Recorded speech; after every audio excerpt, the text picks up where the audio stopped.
ìjà ó ti ń lọ gidigidi láàrin ìjọba ìpínlẹ̀ Ọ̀ṣun lábẹ́ ọlọ́lá jùlọ gómìnà Nurudeen Jackson Adémọ́lá Adélékè àti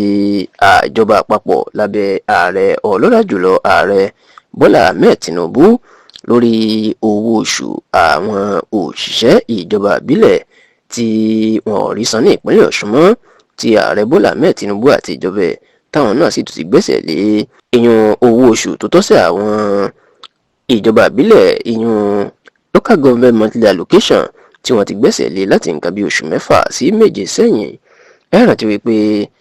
ọ̀rọ̀ wàhálà rògbòdìyàn àwọn ta ni alága ìjọba ìbílẹ̀ lọ́ṣùn gan ló fa wàhálà nítorí pé nígbà tí gómìnà Adeleke tó gbàjọba lọ́dún 2022 ó yan àwọn alága tuntun míì sí ìjọba ìbílẹ̀ tó sì jẹ́ pé wọ́n lé àwọn alága tí wọ́n jẹ́ ọmọ ẹgbẹ́ òṣèlú APC tó wà níbẹ̀ wọ́n lé kú wọn kúrò. Eléyìí ló máa di wàhálà tí àwọn alága náà sọ pé ọ̀nà ẹ̀bùrú ni wọ́n gbà fi yà wọ́n tọ́rọ̀ sì di ti ilé ẹjọ́ lẹ́yìn tí ilé ẹjọ́ kò tẹ́mi lọ́rùn tí wọ́n adájọ́ láìpẹ́ yìí òun ni ìdájọ́ náà ló máa mú wàhálà wá nítorí pé níṣe ni àwọn ẹgbẹ́ òṣèlú méjèèjì ni wọ́n ń tú ìdájọ́ ilé ẹjọ́ kò tẹ́mi lọ́rùn sí ọ̀nà tí ó yàtọ̀. níṣe ni ẹgbẹ́ òṣèlú APC ń sọ pé ìdájọ́ náà ó ti sọ pé kí àwọn padà sí ẹnu gómìnà àwọn alága ìjọba ìbílẹ̀ ẹgbẹ́ òṣèlú APC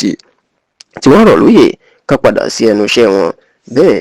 ni àwọn ẹgbẹ́ òṣèlú PDP náà sọ pé àwọn ní ìdájọ́ náà ló dá láre pé káwọn máa bá ìṣèjọba wọn lọ. ọ̀rọ̀ yìí ló máa di wàhálà tí àwọn alága ọ̀tọ̀ọ̀tọ̀ láti ẹgbẹ́ òṣèlú APC àti PDP tó fẹ́ wọ iṣẹ́ padà tó sì di gbàgbó tó bẹ̀rẹ̀ sí ni máa kọlura wọn tí ìjà ṣẹlẹ̀ débi pé àwọn ẹ̀mí sùn àwọn dúkìá wọ́n sì tó ṣòfò. ṣá o tẹlifíṣàn Yorùbá Tòótọ́ gbọ́ wípé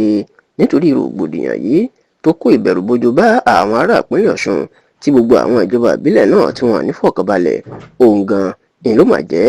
kí ìjọba àpapọ̀ nípasẹ̀ mínísítà ọ̀rọ̀ ìdájọ́ lórílẹ̀‐èdè yìí ìyẹn amòfin àgbà Abdulateef Fagbemi Senior Advocate of Nigeria kẹ́gbẹ́sẹ̀ lé owó tó ń lọ sí ìjọba ìbílẹ̀ Ọ̀ṣun láti bí oṣù 7 sẹ́yìn. ọ̀rọ̀ yìí ló máa di wàhálà gidigidi tó sì jẹ́ pé dàsìkò yìí ni làwọn èèyàn náà ń fa ọ̀rọ̀ náà pé kí ló dé tí ààrẹ Bọ́lá Ahmed Tinubu tí yóò gbé ẹsẹ̀ lé owó ìjọba ìbílẹ̀ Ọ̀ṣun èyí tó ti ń pa àwọn ará ìpínlẹ̀ Ọ̀ṣun pàápàá àwọn mẹ̀kúnnù lára. ṣáà ní báyìí ọ̀rọ̀ yìí tó ti dìjà ńlá o. Adeleke ó ti gbé ìjọba Tinubu ó ti gbé wọn lọ sí ilé ẹjọ́ tó ga jù pátápátá lórílẹ̀‐èdè yìí ìyẹn Supreme Court of Nigeria tó sì ní ká bóun gba owó náà lọ́wọ́ ìjọba Tinubu ṣùgbọ́n tí kò tíì sí ẹni tó mọ ibi